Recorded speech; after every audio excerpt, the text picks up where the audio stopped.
आज हम भारतीय राष्ट्रीय आंदोलन के बारे में पढ़ेंगे। इसमें सबसे पहले हम ये देखेंगे कांग्रेस से पूर्व स्थापित संस्थाएं कौन कौन सी थी। तो सबसे पहले लैंड होल्डर सोसाइटी 1838 में द्वारिकानाथ टैगोर के द्वारा कलकत्ता में स्थापित भारत की प्रथम राजनीतिक संस्था, जिसका उद्देश्य बंगाल, बिहार, उड़ीसा के जमींदारों को एकजुट कर उनके अधिकारों की रक्षा करना था। फिर दूसरी संस्था बंगाल ब्रिटिश एसोसिएशन 1843 में राधाकांत देव एवं द्वारकानाथ टैगोर के द्वारा स्थापित कलकत्ता की संस्था, जिसमें सामाजिक सुधारों को अपनाया गया। फिर तीसरी संस्था ब्रिटिश इंडिया एसोसिएशन 1851 में राधाकांत देव और द्वारकानाथ टैगोर ने राजेंद्र कुमार मित्र के सहयोग से कलकत्ता में स्थापित की और इसमें दोनों पूर्ववर्ती संस्थाएं लैंड होल्डर सोसाइटी और बंगाल ब्रिटिश एसोसिएशन को मिलाया गया। इसका मुख्य उद्देश्य भारतीयों में सामाजिक सुधारों के साथ ही राजनीतिक अधिकारों को व्यक्त करना था। फिर चौथी संस्था मद्रास एवं बम्बई एसोसिएशन 1852 मद्रास प्रेसिडेंसी एवं बम्बई प्रेसिडेंसी में राजनीतिक विकास एवं एकता स्थापित करने हेतु इस संस्था की स्थापना की गई। फिर ईस्ट इंडिया एसोसिएशन 1866 दादा भाई नौरोजी के द्वारा स्थापित संस्था, जो लंदन में स्थापित की गई। इसका मुख्य उद्देश्य भारतीय जन समस्याओं के प्रति ब्रिटिश जनता में सहानुभूति जागृत करना था। छठी संस्था इंडियन एसोसिएशन 1876 में इसकी स्थापना सुरेंद्र नाथ बनर्जी व आनंद मोहन बोस के ने कलकत्ता में की।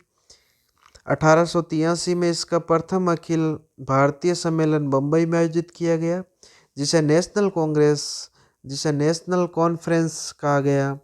ये सभी संस्थाएं अंग्रेजी सरकार के प्रहार के कारण सफल नहीं हो सकी।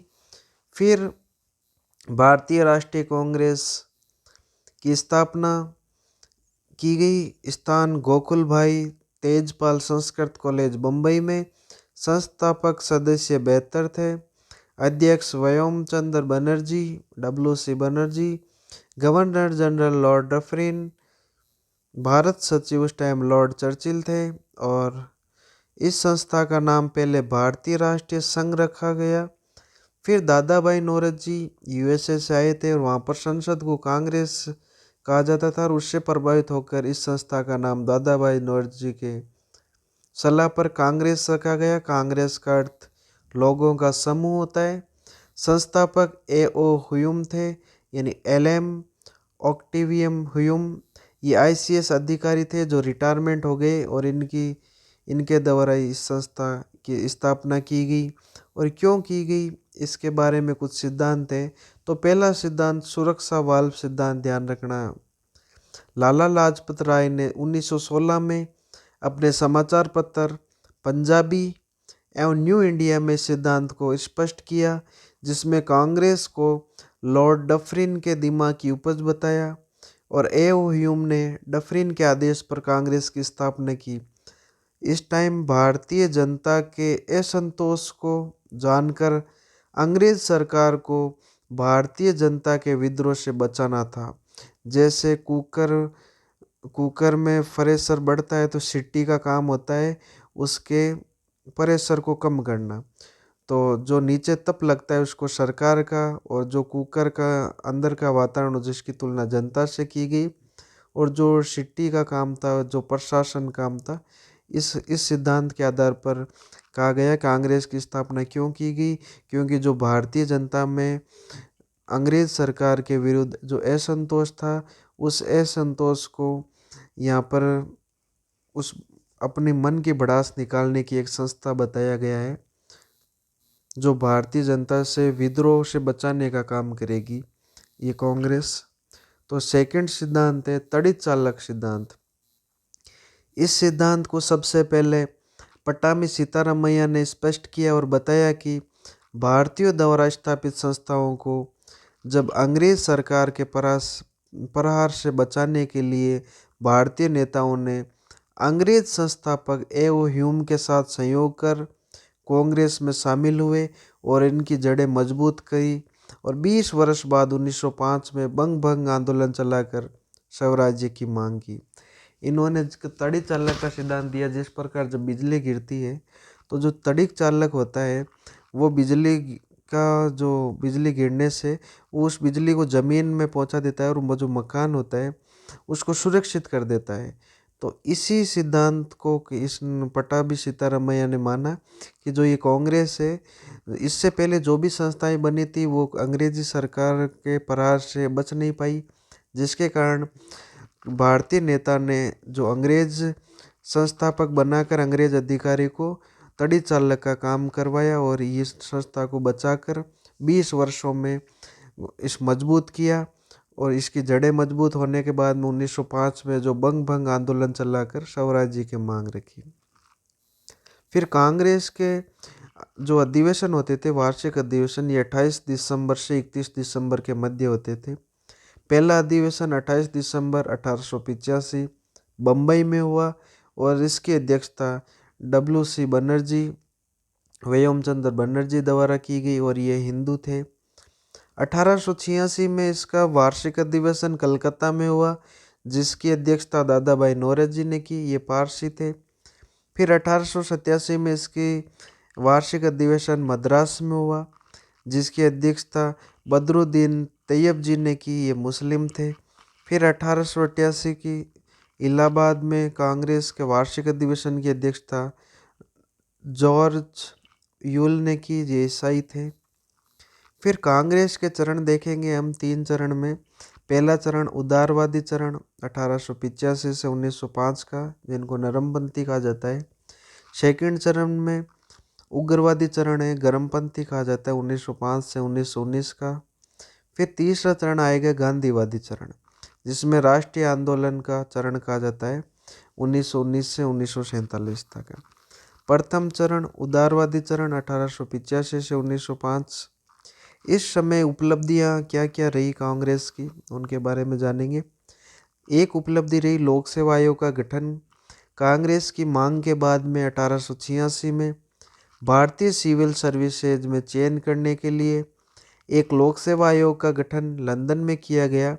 हालांकि कांग्रेस ने भारत और ब्रिटिश में साथ साथ परीक्षा आयोजित करने की मांग की, जिसे 1886 में स्वीकार ने करके 1923 में स्वीकार किया गया। प्रथम लोक सेवा आयोग 1926 में इलाहाबाद में गठित किया गया और प्रथम भारतीय ICS अधिकारी सत्येंद्र नाथ टैगोर और 1861 में ये चयनित हुए थे। दूसरी इनकी उपलब्धि रही आर्थिक राष्ट्रवाद की स्थापना। दादा भाई नौरोजी ने अपनी पुस्तक लिखी the poverty and un-British rule in India में सबसे पहले भारत के प्रति व्यक्ति आय की गणना की गई और 20 रुपये प्रति व्यक्ति प्रति वर्ष बताया इन्होंने।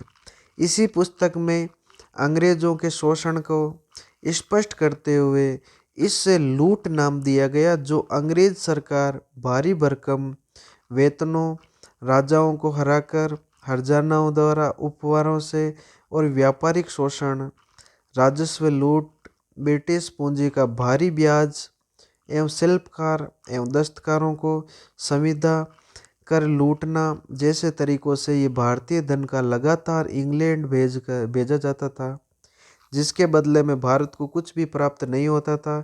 इसे नौरोजी ने धन का निष्कासन नाम दिया। दादा भाई नौरोजी ने 150 करोड़ रुपए 1865 से 66 तक कुल धन का निष्कासन बताया। रमेश चंद्र दत्त ने the economy history of India पुस्तक में प्रतिवर्ष धन का निष्कासन 2 करोड़ 20 लाख रुपए बताया। तो इनका ध्यान रखना है, दादा भाई नौरोजी का और रमेश चंद्र दत्त का। The economy history of India Bharat के आर्थिक इतिहास पर लिखी गई प्रथम पुस्तक है। ये प्रथम पुस्तक थी और आपको ध्यान रखना है। फिर 1893 में कि कांग्रेस के लाहौर अधिवेशन दादा भाई नौरोजी अध्यक्षता की और जिसमें धन के निष्कासन को मान्यता दी गई। तो आपसे क्वेश्चन आएगा, धन के निष्कासन को मान्यता कब दी गई? तो 1893 के कांग्रेस के लाहौर अधिवेशन में, जिसकी अध्यक्षता दादा भाई नौरोजी कर रहे थे।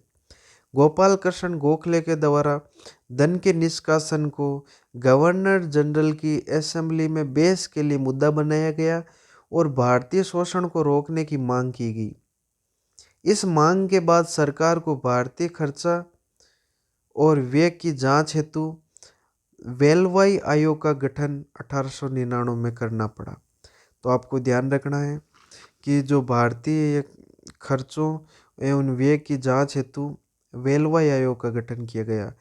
तो वेलवाई आयोग का गठन कब किया गया? 1899 में करना पड़ा। ये इम्पोर्टेंट है, वेलवाई आयोग।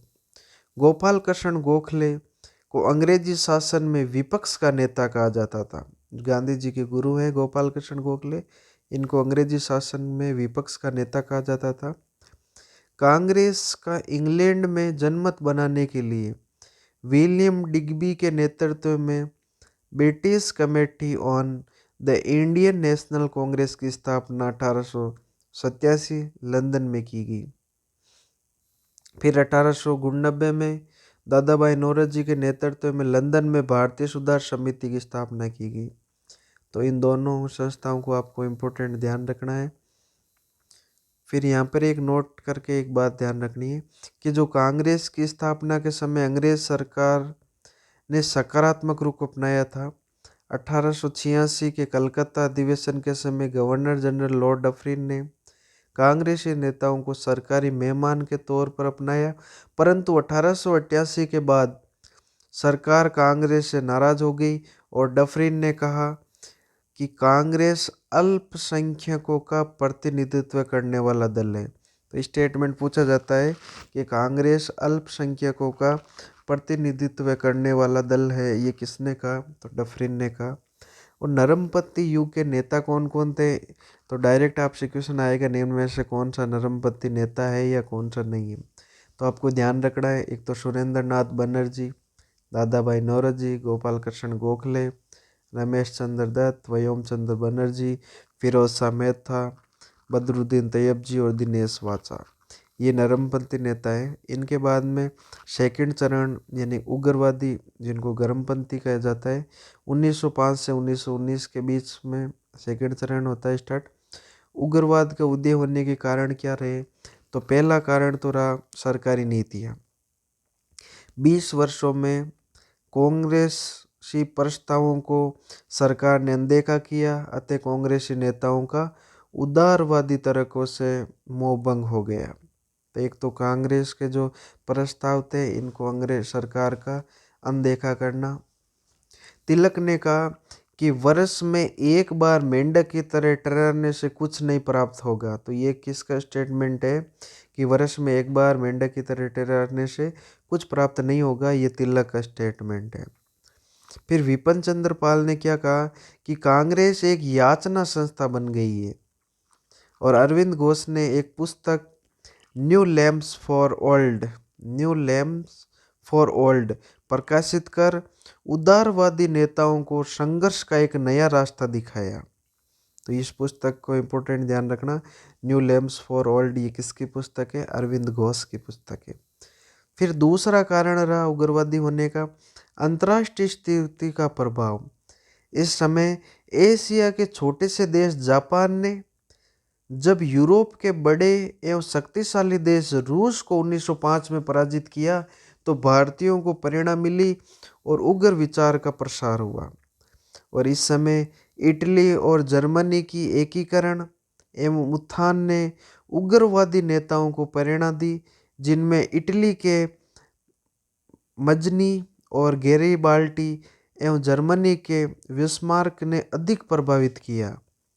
तीसरा कारण उग्रवादियों का रहा लॉर्ड कर्जन के द्वारा भारतीय विश्वविद्यालय अधिनियम 1904 में पास किया गया, जिसमें गैर सरकारी कॉलेजों एवं शिक्षण संस्थाओं को गैर मान्यता प्राप्त घोषित कर दिया, जिससे विद्यार्थी उग्रवादी आंदोलन की तरफ आकर्षित हुए।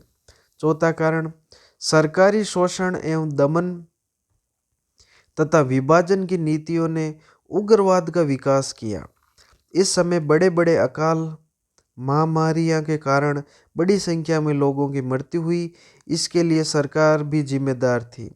जब लॉर्ड कर्जन गवर्नर जनरल बनकर कलकत्ता पहुंचे तो उनसे उसने कहा, मेरी इच्छा कांग्रेस का शांतिपूर्ण दफन करने की है। इस नीति के अंतर्गत हिंदू मुसलमानों में फूट डालने के लिए 19 जुलाई 1905 को बंगाल विभाजन का निर्णय लिया गया, जिसे भारतीयों ने चुनौती के रूप में लिया। इस प्रकार ये 4 कारण रहे उग्रवादियों के। फिर बंग भंग विरोधी आंदोलन चलाया गया, स्वदेशी आंदोलन। तो बंग भंग विरोधी आंदोलन यानी बंगाल के विभाजन के विरोध में आंदोलन चलाया गया, जिसका क्या स्वरूप रहा जानेंगे हम। लॉर्ड कर्जन बंगाल की संगठित जनता को विभाजित कर भारतीय राष्ट्रवाद को तोड़ना चाहते थे। इसके लिए उसने हिंदू मुस्लिम में फूट डालने का प्रयास किया और बंगाल के 2 प्रांत बनाने की घोषणा की गई। एक तो पश्चिम बंगाल, जिसमें झारखंड, बिहार, उड़ीसा के साथ ही वर्तमान भारतीय बंगाल के प्रदेश शामिल किए गए। कलकत्ता को राजधानी बनाया गया। यहाँ मुस्लिमों को अल्पसंख्यक बनाया गया, साथ ही बंगालियों को भी अल्पसंख्यक बना दिया गया। दूसरी ओर पूर्वी बंगाल में हिंदू अल्पसंख्यक बनाए गए और ढाका को राजधानी बनाया गया। 19 जुलाई 1905 को बंगाल विभाजन का निर्णय किया गया, जिसका विरोध करते हुए बंगाली हितवादी संजीवनी पत्रिकाओं में आंदोलन चलाने के लिए लेख लिखे गए। 7 अगस्त 1905 को विपिन चंद्र पाल की अध्यक्षता में कलकत्ता के टाउन हॉल में बंग भंग विरोधी आंदोलन चलाया गया। तो ध्यान रखना, विपिन चंद्र पाल की अध्यक्षता में, कहाँ पर? कलकत्ता के टाउन हॉल में बंग भंग विरोधी आंदोलन चलाने का निर्णय लिया गया। लाला लाजपत राय ने स्वदेशी और बहिष्कार को आंदोलन का आधार बनाने की वकालत की गई। 16 अक्टूबर 1905 बंगाल का विभाजन लागू किया गया। इस दिन को बंगाल में शोक दिवस के रूप में मनाया गया। लोगों ने खाना नहीं खाया। रविंद्रनाथ टैगोर ने इसे रक्षाबंधन दिवस के रूप में मनाने की घोषणा की। इस समय स्वराज्य, स्वदेशी और बहिष्कार की मांग चारों ओर की गई। स्वदेशी में क्या? भारतीय वस्त्रों, राष्ट्रीय शिक्षण संस्थानों, पंच अदालतों का विकास किया गया। हस्त कुटीर उद्योग तेजी से पनपने लगे क्योंकि विदेशी वस्तुओं का बहिष्कार किया गया। भारतीयों द्वारा उद्योगों की स्थापना की गई, जिनमें 1907 में जमशेदजी टाटा द्वारा टाटा उद्योग की स्थापना प्रमुख थी। बहिष्कार में विदेशी शासन, विदेशी वस्तु, सरकारी न्यायालय, कार्यालयों का और शिक्षण संस्थाओं का परित्याग करना, साथ ही सरकारी उपाधियों का भी परित्याग करना। स्वदेशी एवं बहिष्कार के इस आंदोलन को तिलक ने पूना और बम्बई, लाला लाजपत राय ने पंजाब, हरियाणा, उत्तरी भारत और हैदर रजा खान ने दिल्ली तथा चिदम्बरम पिल्लई ने मद्रास प्रेसिडेंसी में इस आंदोलन को चलाया। तो इनको ध्यान रखना, ये इम्पोर्टेंट है, कहाँ पर किसने चलाया। तो तिलक ने तो कहाँ चलाया? तो पूना और बम्बई में। लाला लाजपत राय ने पंजाब, हरियाणा और उत्तरी भारत में। हैदर रजा खान ने दिल्ली और चिदम्बरम पिल्लई ने मद्रास प्रेसिडेंसी में आंदोलन चलाया। वारिसाल के अध्यापक अश्विनी कुमार दत्त ने स्वदेशी बागो समिति की स्थापना की। तो स्वदेशी बागो समिति की स्थापना किसने की? वारिसाल के अध्यापक अश्विनी कुमार दत्त ने। फिर कांग्रेस का बनारस अधिवेशन दिसंबर 1905 में हुआ। कांग्रेस के वार्षिक अधिवेशन की अध्यक्षता गोपाल कृष्ण गोखले द्वारा की गई, लेकिन उग्रवादियों के बहुमत के कारण इसे बंग भंग विरोधी आंदोलन को मंजूरी देते हुए स्वदेशी और बहिष्कार को बंगाल के लिए स्वीकृति दिया गया। यहाँ पर ध्यान रखना, ये गोपाल कृष्ण गोखले नरमवादी हैं और ये अध्यक्षता कर रहे थे बनारस अधिवेशन की, लेकिन उग्रवादी यहाँ पर इस टाइम बहुमत में होने के कारण जो बंगाल बंग भंग विरोधी आंदोलन को मंजूरी देनी पड़ी, और ये मंजूरी स्वदेशी और बहिष्कार को बंगाल तक सीमित रखने की बात की गई। गोखले इस आंदोलन को बंगाल तक सीमित रखना चाहते थे और उग्रवादी इस आंदोलन को अखिल भारतीय स्तर पर चलाना चाहते थे। फिर 1906 में कांग्रेस का वार्षिक अधिवेशन कलकत्ता में हुआ। इसकी अध्यक्षता के मुद्दे पर कुछ विवाद हुआ। अंत में सर्वसम्मति से दादा भाई नौरोजी को अध्यक्ष बना दिया गया। उग्रवादियों ने स्वदेशी और बहिष्कार के प्रस्ताव को पुनः रखते हुए स्वराज्य व स्वभाषा के साथ अखिल भारतीय स्तर के लिए स्वीकृत करवाया गया। तो ये ध्यान रखना 1905 में और 1906 में। तो 5 में तो गोपाल कृष्ण गोखले थे अध्यक्ष, 6 में दादा भाई नौरोजी को बनाया गया, क्योंकि इसमें अध्यक्षता के मुद्दे पर विवाद चल रहा था। दादा भाई नौरोजी के समर्थन में सभी एकजुट हुए और इसमें जो आप ये स्वदेशी और बहिष्कार का आंदोलन था ये अखिल भारतीय स्तर पर चलाया गया और स्वराज्य और स्वभाषा साथ जोड़ दी गई। फिर कांग्रेस की सूरत फूट, ये इम्पोर्टेंट है।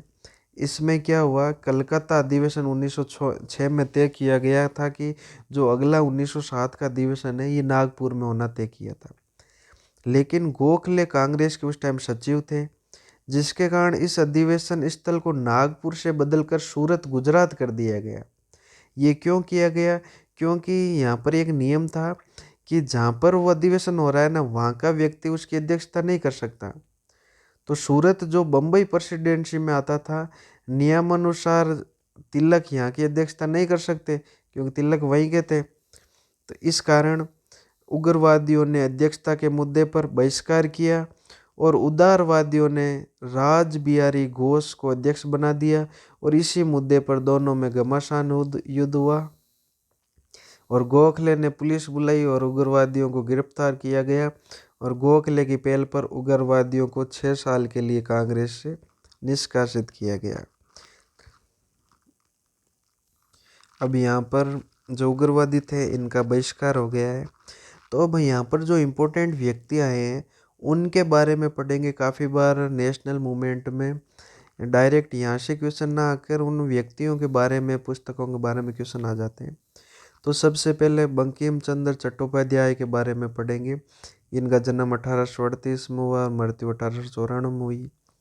इनका जन्म 27 जून 1838 बंगाल के 24 परगना जिले में हुआ। इनके पिता वकील थे। इनकी प्रारंभिक शिक्षा मेदिनीपुर एवं उच्च शिक्षा मोहन सिंह कॉलेज हुगली एवं कलकत्ता प्रेसिडेंसी कॉलेज से हुई। 1858 में एसडीएम के पद पर नियुक्ति मिली। 1891 में ये सरकारी सेवा से रिटायर हुए। इस बीच इन्होंने अंग्रेजी शोषण एवं अत्याचार का विरोध प्रत्यक्ष तो नहीं कर सकते, अतः इन्होंने अप्रत्यक्ष विरोध के लिए कलम का सहारा लिया। ये बंगला और संस्कृत के विद्वान थे। इनकी प्रथम कृति अंग्रेजी भाषा में 1864 में राजा राममोहन राय वाइफ्स थी।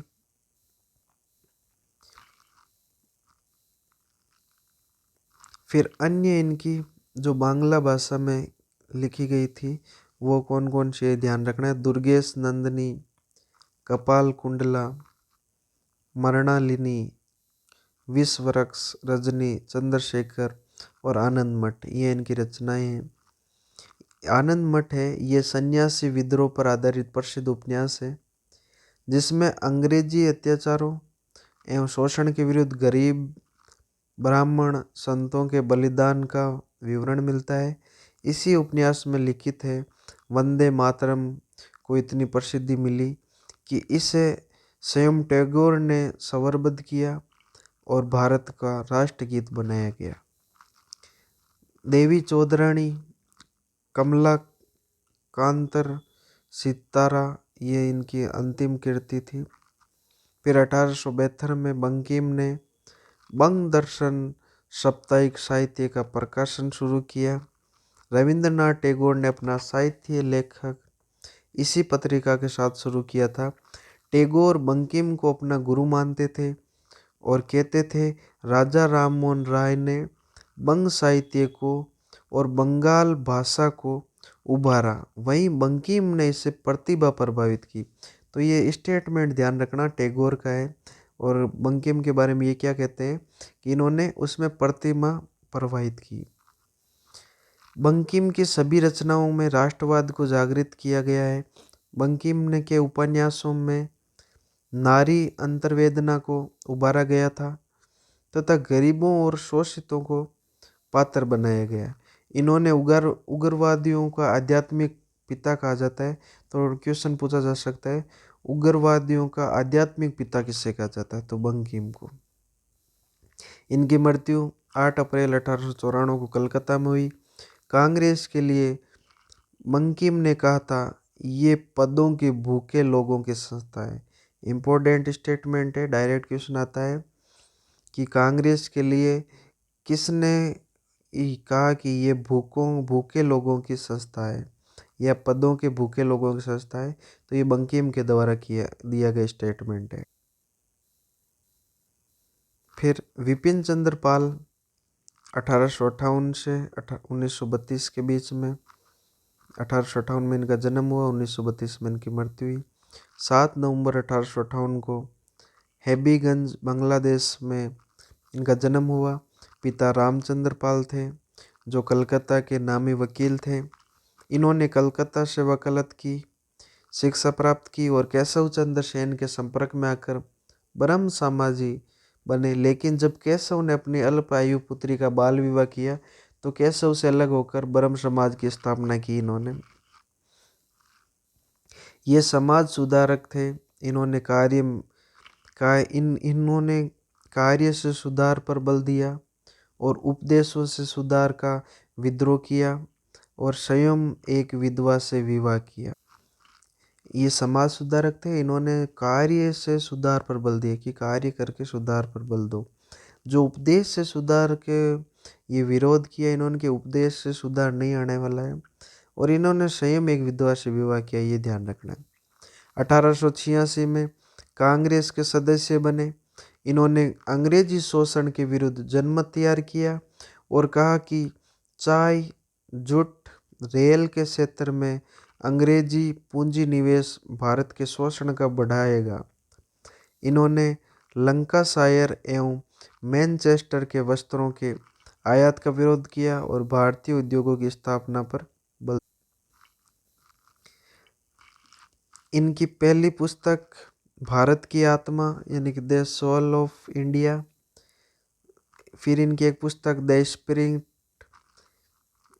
विक्टोरिया की जीवनी, Indian nationalism, the Hindu review, ये इनकी पुस्तकें हैं। इन्होंने बंग विरोधी आंदोलन में लाल और बाल के साथ तिकड़ी बनाई।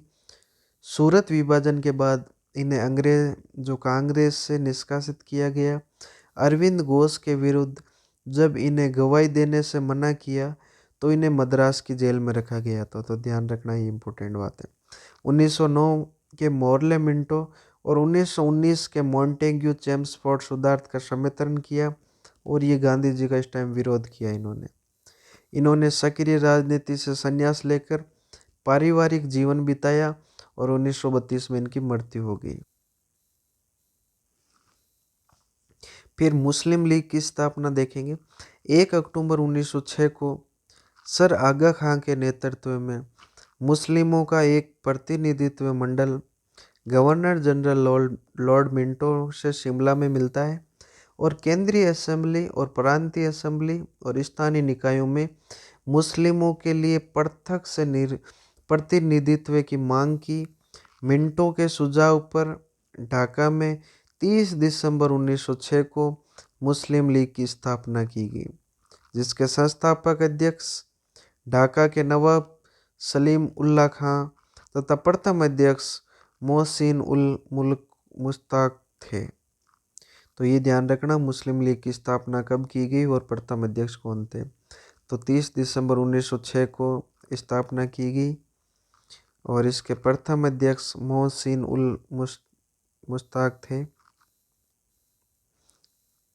मुस्लिम लीग का उद्देश्य अंग्रेजी सरकार का सहयोग करना, मुस्लिम अधिकारों की रक्षा करना एवं अन्य दलों के साथ समन्वय बनाए रखना घोषित किया गया। 1908 में मुस्लिम लीग की अध्यक्षता सर आगा खां को मिली और 1913 में आगा खां की मृत्यु के बाद कांग्रेसी नेता मोहम्मद अली जिन्ना मुस्लिम लीग के अध्यक्ष बने। 1919 का मार्ले मिंटो सुधार, यानी कि मार्ले तो उस टाइम भारत के सचिव थे और मिंटो गवर्नर जनरल थे। इसी को 1919 का भारत शासन अधिनियम के नाम से जाना जाता है। भारत सचिव लॉर्ड मॉर्ले ने केंद्रीय असेंबली और प्रांतीय असेंबली में सदस्यों की संख्या का विस्तार करते हुए मुस्लिमों के लिए प्रत्यक्ष से सांप्रदायिक सीटों का आरक्षण का प्रस्ताव लॉर्ड मिंटो को भेजा, जिसे जुलाई 1909 में लॉर्ड मिंटो ने लागू किया और ये लॉर्ड मिंटो के शिमला में दिए गए आश्वासन को लागू करने का प्रयास था। इस अधिनियम से भारत में सांप्रदायिक और विभाजन की नींव रखी गई, जिसका अंश यदंश 3 राष्ट्र वर्तमान में भोग रहे हैं। लॉर्ड मॉर्ले ने लॉर्ड मिंटो को लिखा कि मैं इन सुधारों से संसदीय विकास से कोई नाता नहीं रखता, अपितु मैं नागदंत की स्थापना कर रहा हूँ जिसकी फसल बहुत कड़वी होगी। और ये लॉर्ड मॉर्ले का स्टेटमेंट है। फिर इस टाइम दिल्ली दरबार 12 दिसंबर 1911 को ब्रिटेन के क्राउन जॉर्ज पंचम एवं महारानी मैरी भारत आए। इनके स्वागत में दिल्ली दरबार का आयोजन किया गया, जिसमें ब्रिटिश क्राउन जॉर्ज पंचम ने 2 घोषणाएं की। एक तो कलकत्ता के स्थान पर दिल्ली को भारत की राजधानी बनाया गया था और बंग भंग को रद्द करने एक बंगाल की स्थापना की जानी थी। एकमात्र ब्रिटिश क्राउन महाराजा जिसकी इस यात्रा के स्वागत में टैगोर ने जन गण मन गीत लिखा और इसे दिल्ली दरबार में गाया गया। 1 अप्रैल 1912 से दिल्ली को भारत की राजधानी बनाया गया। फिर कामाघाटा मारू प्रकरण 1914 में हुआ। पंजाब के निवासी बलवंत सिंह, जिसे गुरुदत्त कहा जाता था, ये सिंगापुर में रहते थे और कनाडा से व्यापार करते थे।